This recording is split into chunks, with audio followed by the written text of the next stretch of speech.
and load and save our dictionary. If we're going to do this properly, we're not going to do it properly because we don't need to do that right now. We're not building a production system. We are only simply making it really easy for us to test the data on the model. Well, guess what? My interview was awesome. Hey, that's great. Hey, congratulations. Good job on the interview. Hey, that's awesome. Cool, Sam, cool. Sounds like you had a good sleep. Can't wait. Can't we just JSON the dictionary? Yeah, we sure could. We sure could, because it's right here. You see it right there. We could JSON read and load that. All right, fine, quantified, we'll do it. Import JSON. All right, let's do this. All right, so we'll load, and we'll load and save it. So that way we always have it. We'll always have it around whenever we see new words, then it keeps it consistent, and the tokens will just be additive from that point. So we're going to do JSON dot, it's DUMP, and then we need the file name, right? Like, I always forget to do this with files. I don't do files very often. Forgot to do this. Can we do it directly in the JSON? Is this how we load something? This seems like self.load. So you got this load here. Else. Interesting. This is weird. It's weird that you check to see if the file exists. If it doesn't exist, if it does exist, it reads it. If it doesn't exist, then it'll open it as a write, and then it oh, this is actually pretty great. Okay, I got a better idea. Here we go.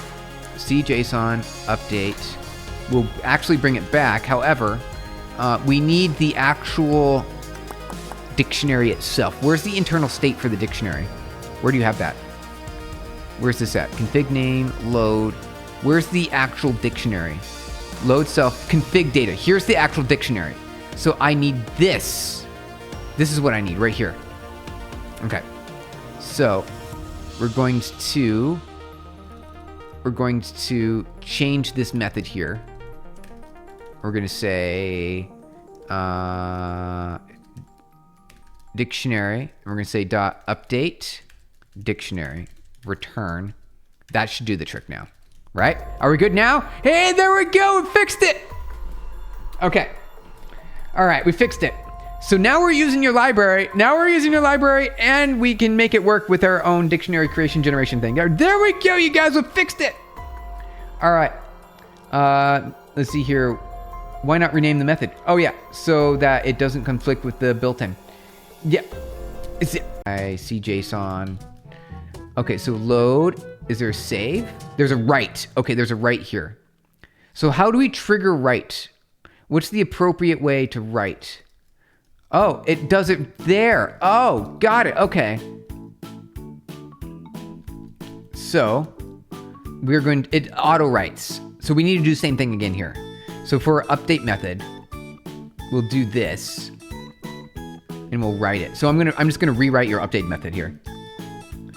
So result equals return result. All right, I'm just gonna delete that. Done, gone. All right. It saves on the fly, which is amazing. I do like that. That's really good. Although if you're going to be doing a lot of updates, then it can be a little slow. And you'd want to, which is fine. It just means that we need a, it doesn't matter. It doesn't matter. We're good to go. All right. So now we've got to update it on the fly. There we go. Save, done, boom, PyTorch, run. So here's where it will save every time. Build it, run, good. Vi dictionary. It didn't. Where is it? Where's it at? Where's it at? It should be called, LSTM dictionary. Vi LSTM, there's. Hey, look at that right there. Good, that's really good. That's really good. Nice. And it's even one padded, you guys. It's one padded. Hey, Quantify Quantum, thank you. Thank you very much.